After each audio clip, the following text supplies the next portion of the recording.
Welcome back. Got our second set of games here in week 1 of the LCUS. I am Jeff, joined here with his first cast ever, Trufflesaurus. How you doing today, my friend? You don't have. I am doing wonderful. How about yourself, Jeff?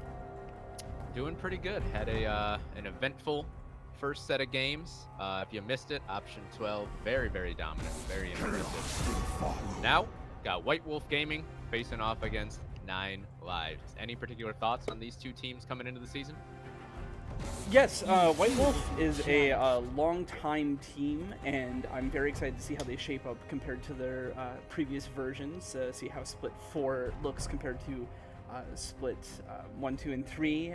They very often make it to the playoffs, and I'm really looking forward to what they're going to put on, what show they're going to put on for us today. Absolutely. Now, if I'm not mistaken, we've got a few players in different roles this split, at least compared to last split. Arcane Soda moving over to 80 carry. I believe, I'm not sure if anyone else here is in a different place. Amaya-chan over to support after last split in the top lane. So it'll be interesting to see if these teams are familiar with the champion pools of their opponents with people moving into new roles. Right, a lot of these players are longtime friends, but even then, if it's been 6 months or a year or even more since you've played a certain role, there can be all sorts of nasty surprises. I'm taking a quick look here at the bans. I'm noticing 2 support bans in the Morgana and Lulu coming out of Team White Wolf, and a Lucian ban targeted against Brandana. Brandana is a very scary player.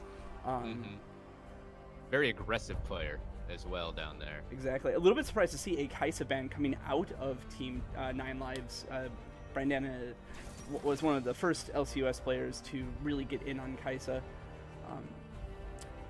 Picks and bans are moving along quite quickly here. We've got 2 tanks, and a Cyan and a Poppy coming out of White Wolf, and an Urgot and a Jack. So already we're getting different focuses out of our teams here. That's likely a Cyan top Poppy support, or it could be a Cyan support as well. Unless it's being run in the jungle, we'll have to keep an eye on that. With Xayah, a very safe ADC to round out our first wave for Team White Wolf. Veigar rounding out our first wave here for 9 Lives. Looking like 9 Lives is going to look for a slightly more pick and dually, you know, sort of a split pushing, that kind of team with late game insurance out of Veigar. Very interested to see what their next couple of picks are. I think there's a lot of potential out of 9 Lives team. Quick recon ban there makes sense with the Xayah pick already in tow for White Wolf. Yeah, a lot. Looks like we're gonna have a very, very heavy damage composition from Nine Lives so far. You've got 3 guys who can all dish it out, and still the AD carry to be picked. So explosive stuff to come, perhaps, but a lot of AD damage potentially. I'm assuming Brandana will pick a traditional bot lane champion, so we'll see how much armor stacking Bacon Wishes and Spicy Hot Meme get into, assuming those are the 2 playing those tanks. And a Vayne coming out, so a lot of AD damage, but you bring in some true damage that will remedy things. It's a very anti-tank comp that they're putting together, and that can either be feast or famine. So a lot of confidence coming out of Nine Lives and picking this feast or famine comp. That I think they're going to be able to capitalize on that. Looks like we're gonna have a mid lane Lux from Primadin in the mid lane. And now we get to find out where exactly the tanks on White Wolf are going, to what lane they're going to end up in here, because we could see anything here from a support to a jungler. And it's going to be Pyke, potentially. I love good Pyke players. He's got such an exciting kit, and I know it's been out for a couple of months by now, but I love seeing Pyke in games. Yeah, absolutely. So many little tricks that this guy can pull off. Not too familiar with seeing Pyke and Xayah lane together, so I'm excited to see how that all works out.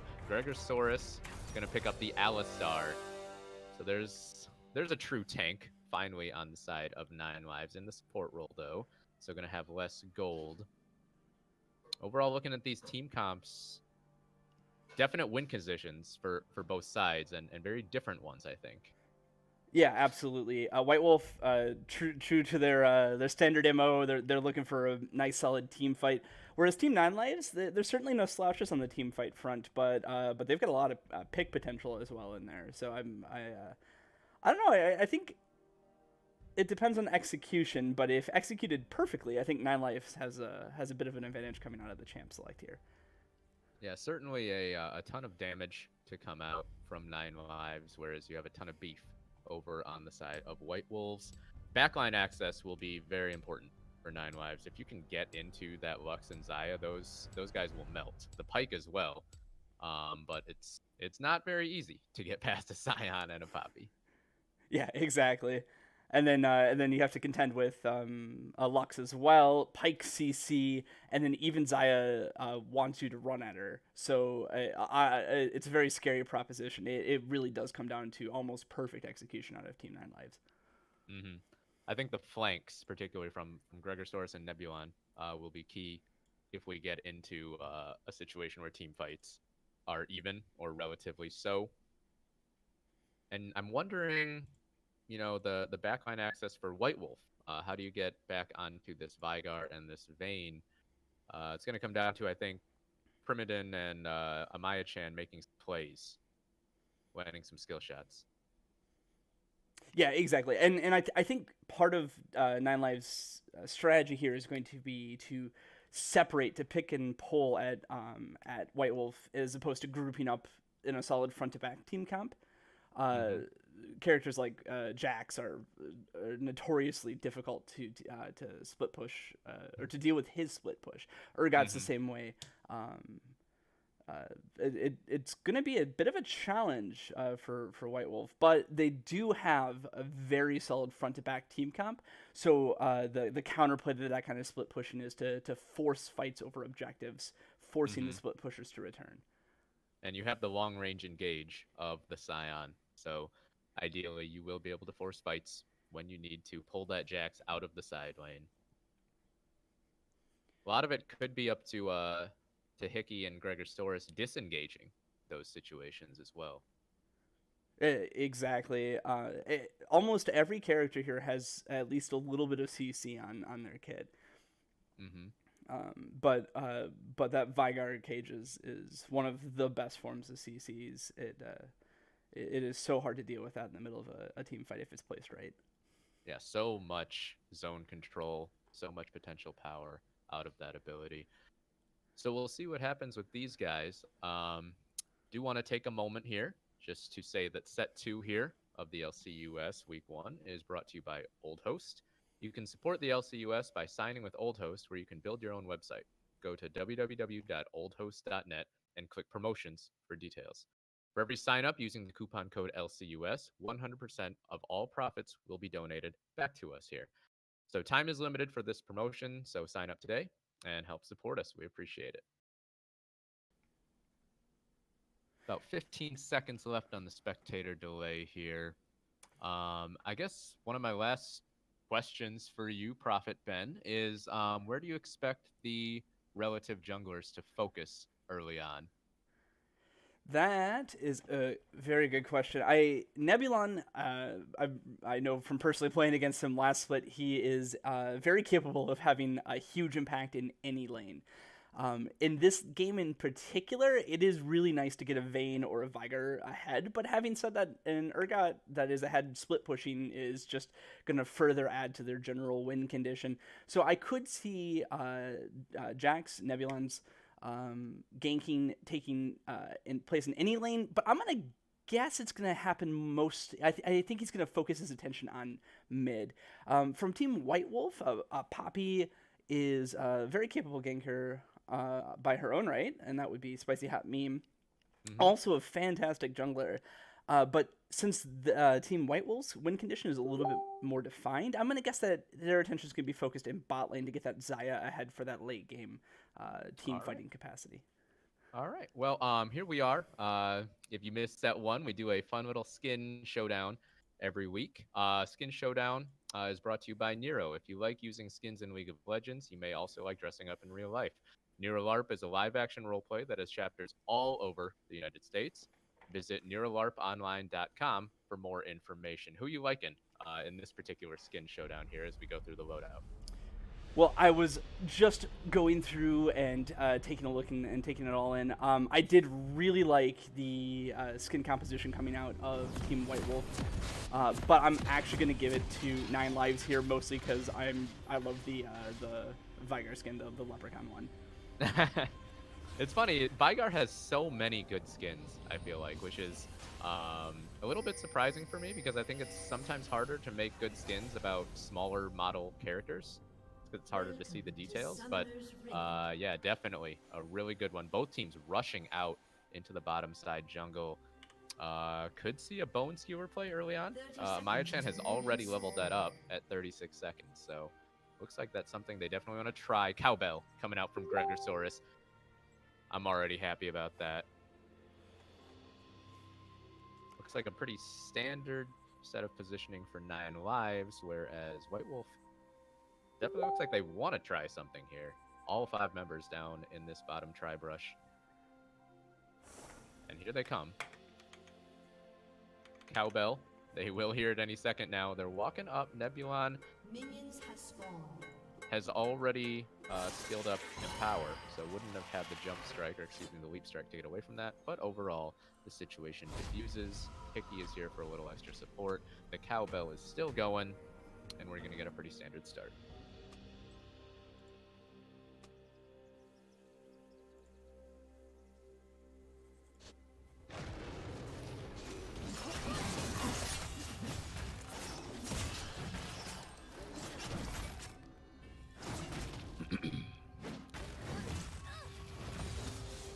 Now, I'm interested to see particularly how this bottom lane matchup goes, because I think the general rule of thumb for Vayne is that you just don't want to lose lane too badly. But at the same time, Brandana and Gregosaurus, they like to play aggressively in lane. They're individually aggressive players. They haven't really played much together already. So we'll see if they maybe try to make an early condemn play or something like that, or if they'll be satisfied just trying to scale up that Vayne. Yeah, it does depend a little bit on where the jungle pressure is going to end up, and I do see that both junglers are currently hanging around bot lane. It is a standard start, but it looks like Poppy might be looking here. She's going up to Scuttle. So it looks like really standard stuff out of our junglers. 9 Lives bot lane did get level 2 early, and they went for a bit of a play. They got a chunk. Maya-chan did pretty well to Bone Skewer Gregosaurus back under the turret, but overall definitely a one trade on the side of 9 lives. Hickey taking some pressure from Primadin, and he gets rooted up as well. The event horizon did not connect, so a winning trade there for the White Wolf mid laner. Perfect, and some technical difficulties have been resolved. Thank you for your patience, stream, but we're back to the races here. Interesting that there is a lot of pressure coming out of Vayne and Alistar in the bot Oh boy, lane. Slippery P could be in a lot of trouble up top, taking so much minion damage and goes down in a solo kill. Baconlicious picking it up. Not really sure how much he knew about it. I think that was mostly just Slippery over-aggressing up there. In the jungle, a fight as well, actually up in the top river. Spicy Hot Meme is taken very low, and Nebulon is going to be able to get onto him. Flash over from Spicy Hot Meme will keep him alive, but he's going to be forced to go back to base. A good smite onto the Scuttle Crab there, I think, gave him the health necessary to stay alive in that situation as well. So first blood over to Baconlicious in the top lane. We saw in the last series, a Scion that gets ahead early just gets so scary. He's not only so tanky, but he actually ends up chunking out the squishies a lot more than you expect. But in the bot lane, Brandana and Hellbizzle, or excuse me, Gregosaurus, he used to be Hellbizzle, certainly imposing their will. Yeah, exactly. A lot of pressure coming out of them, and that's not Vayne is not a high pressure AD carrier in the early game. I would have suspected a little bit more coming out of Xayah and Pyke. Engaged from Alistar in bot lane. Gets the stun on Pyke. Looks like there's not enough damage to follow through here, and almost goes in the favor of Team White Wolf, despite the fact that the engage was started by 9 lives. Yeah, after they were able to pull Gregosaurus and then root him under the turret for a couple shots, Baconwish is just barely avoiding a gank up in the top lane. Had to burn his flash.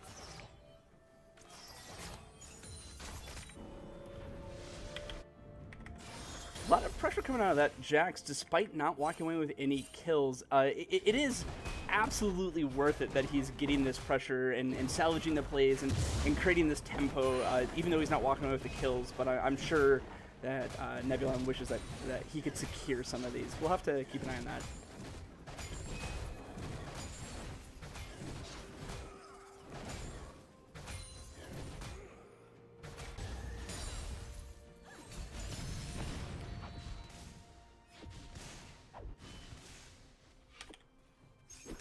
I'm kind of interested. I'm wondering when the next major fight's going to happen. You know, the sort of breaking of lane phase, the team fight starts, and I noticed that there is an Infernal Drake up, which is a huge catalyst to create these fights, and I would almost expect some teleport plays as soon as these top laners hit level 6 and have teleport. If I was a jungler, I'd be putting my attention around that. Looks like a Spicy Hot Meme is in position for some sort of play here in the next minute or two. We'll have to see if anyone controls and if anyone gets vision on the pit. Mm-hmm. Yeah, Baconlicious, his teleport will be available much earlier than Slippery, so if White Wolf was tracking those cooldowns, they should know that they could potentially have an advantageous fight around the dragon if they were to aggress on it. For now, Nebulon is looking towards the bottom lane, but he's just on the Scuttle Crab right now, I believe. So just going to pick that up, and oh, he is going to look for a gank a little bit. Spicy Hot Meme is in the neighborhood, but I'm not sure if he'd get there on time. Gregosaurus aggressing. Can he hit the Pulverize? He gets Bone Skewered away from Amaya-chan, and Arcane Soda has to flash. Brandana goes in, gets the Condemn down, and Arcane Soda, he is extremely low. The Ignite should finish. No, it's the third Silver Bolt that gets it, and Amaya-chan can't fire back. Spicy Hot Meme gets into the area now, but it's just a little bit too late. Heal burn from Brandana there at the end to make sure Gregosaurus got out alive, but a nice play overall in the bottom lane. And that's the exact sort of thing that sets up for eventual control of the Dragon Pit. Those teleports are going to be up here in a minute, and some vision was gotten by Team 9 Lives, but I would have liked to have seen a ward or a control ward or two placed on the back end of that fight.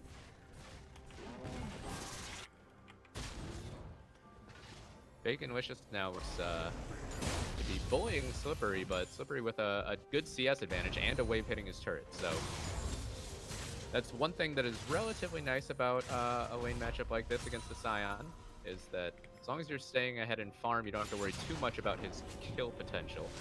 You need gets out from the jungler. Maya-chan just barely misses out on interrupting a couple recalls down in the bottom lane.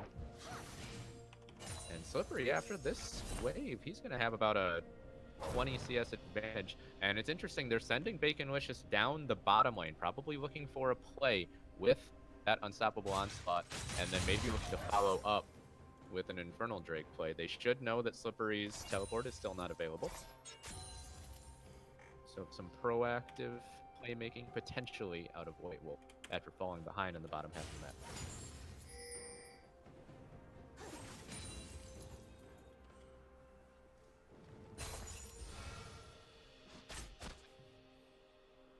Ooh, a little bit of a fight coming in here. A wonderful disengage coming out of Spicy Hot Meme, throwing up that bulwark. Yeah, Gregor Soda could be in trouble here. Oh, Arcane Soda just took down Brandana. We weren't looking at that one, but now it's a quick 2 for 0 from White Wolf, and they will knock away Nebulon.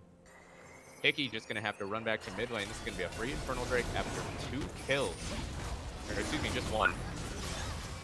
Yeah, exactly. We missed the Pike kill, but there was a big engage in the jungle as well. And yeah. And there was that 5-man. Team White Wolf did get all 5 people around that objective, which is very much part of their win condition. And they're off to a great start here with the Infernal Drake. Yeah, we saw that play taking form as soon as they started to send Baconlicious down towards the bottom lane. Slippery was not able to join. He wasn't able to get much damage onto that turret either. He's got a decent CS advantage, but certainly he'll take the 2 kills and the Infernal Drake if you're White Wolf. Great trade for them. Nice proactive play, and they're reaping the benefits right now. Exactly, and with the teleport that Baconlicious waited for, he was able to teleport back into lane and didn't lose that much more CS than he already was going to. So, all in all, a great play. Yeah, definitely. Very good stuff from White Wolf. Always love to see the team that is proactive get rewarded for it.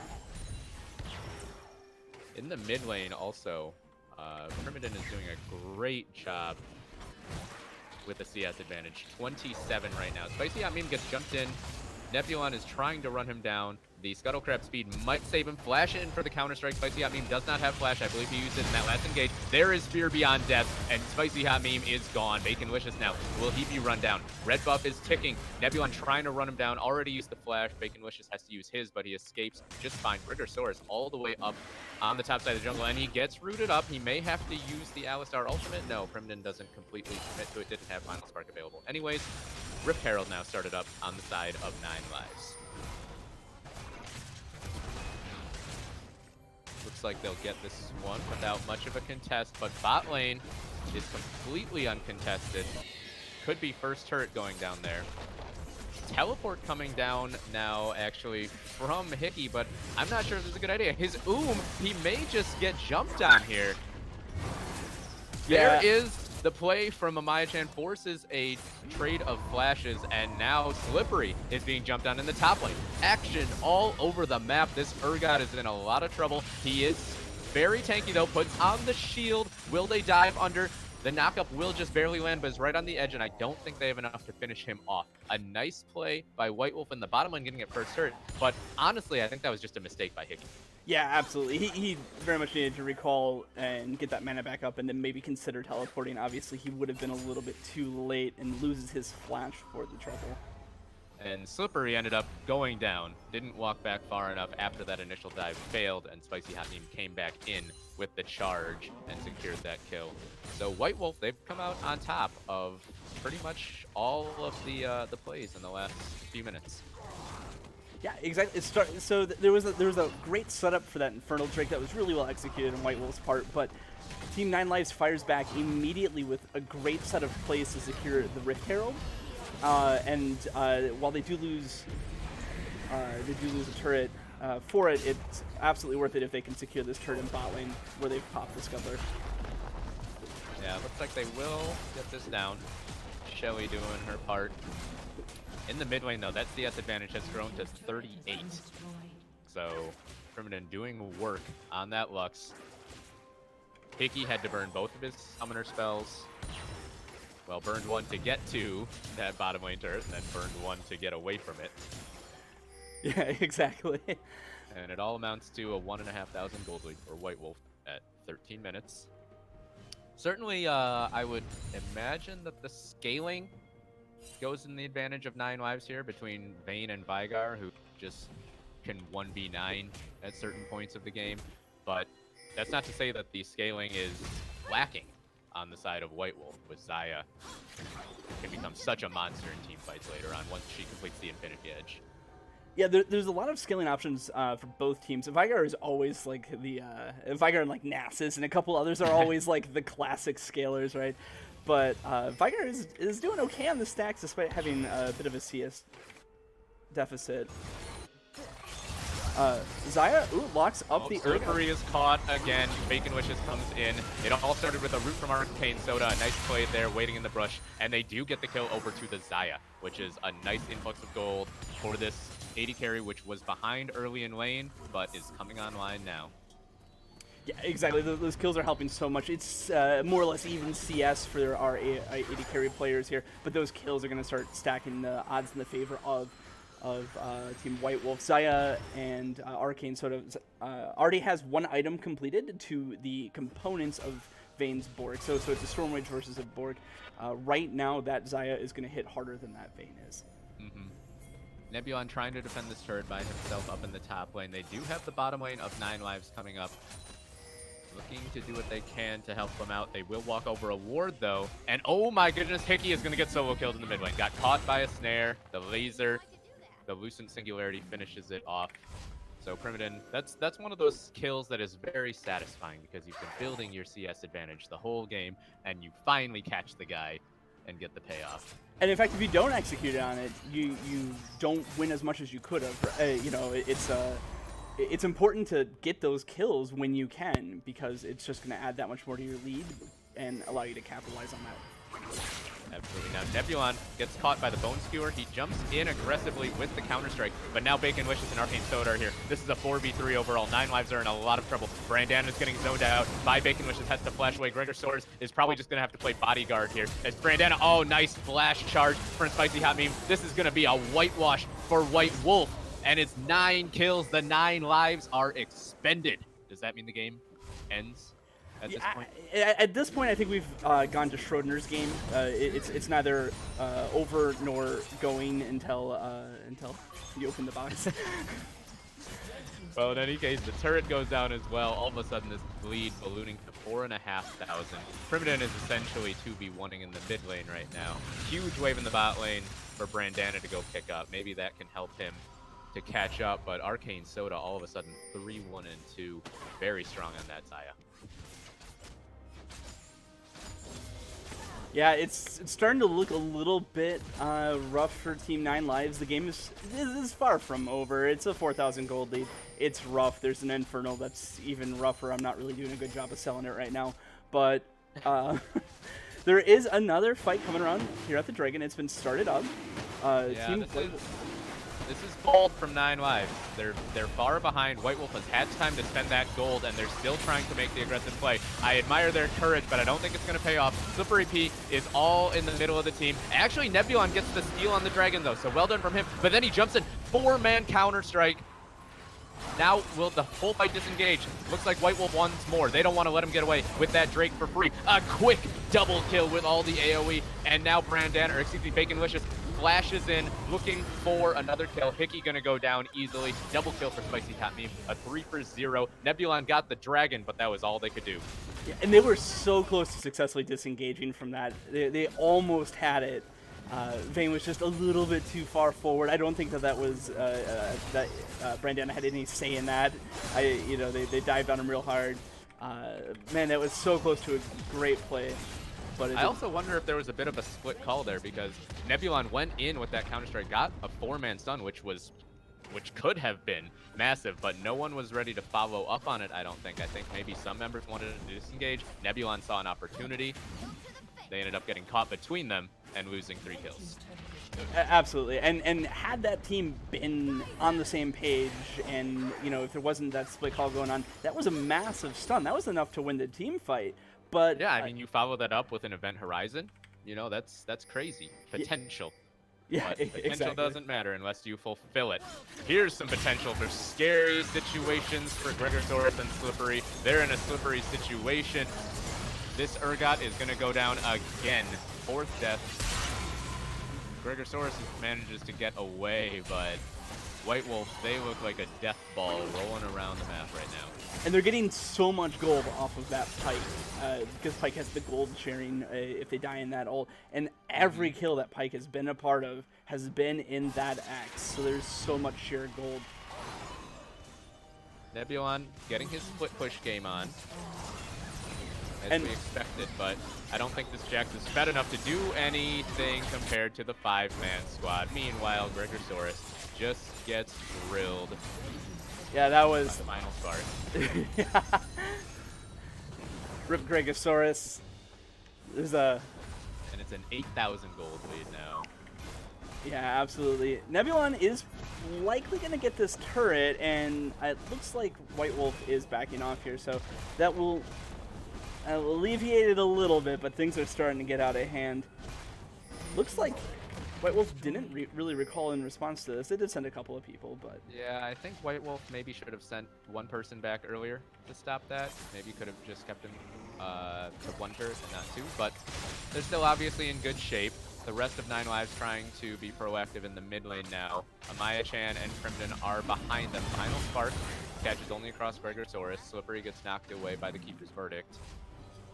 And overall, I think the situation is just going to see 9 Lives decide to preserve their lives for a little while longer. You know, a lot of patience coming out on White Wolf on that. They did successfully defend their turret. I don't want to take that away from them, but they were getting a great collapse on, and I was starting to fear for 9 Lives a little bit there. But they were happy with the disengage and have reset to get the game state in good order.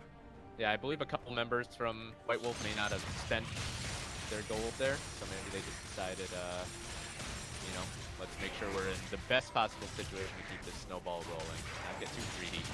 Yeah, exactly. You know, they didn't lose anything from that, right? And this way they're playing safe. I know Prime Dim's final spark there was meant to burst out Slippery, but it looks like he just spent it to secure the Raptor, which makes me smile. Big chicken. Yeah. Winner something, right? And it's a pretty short cooldown on that Lux ultimate, so not the worst thing in the world to use it liberally in situations like that. Nebulon has actually the highest CS on his team, so at this point I'm wondering if 9 Lives have just decided that the split push game is their only win condition. Yeah, it's certainly looking like that. They don't have the gold lead they need to fight on a team fight. You know, the White Wolf comp is just a little bit better at that anyways, so you need a decent gold lead to just win at that. So it looks like they are down to needing to split push. And Baron vision control is going to be very important, because particularly if you have your jungler off in a side lane, you can't give these guys free time on that objective. A little bit of posturing going on. Looks like we're happy to get our... looks like White Wolf is happy to get the wards down and back off and reset the state, but certainly looking to apply some pressure on that Baron and energy.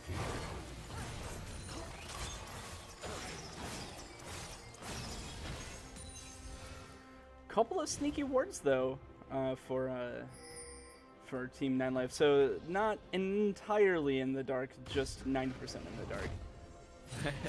Yeah, the one in the pit did just get cleared out. They have one in the tri-brush above the Baron pit. And it looks like White Wolf certainly playing this vision game, trying to bait them into a face check. Gregosaurus is unfortunately going to be the one who has to do it.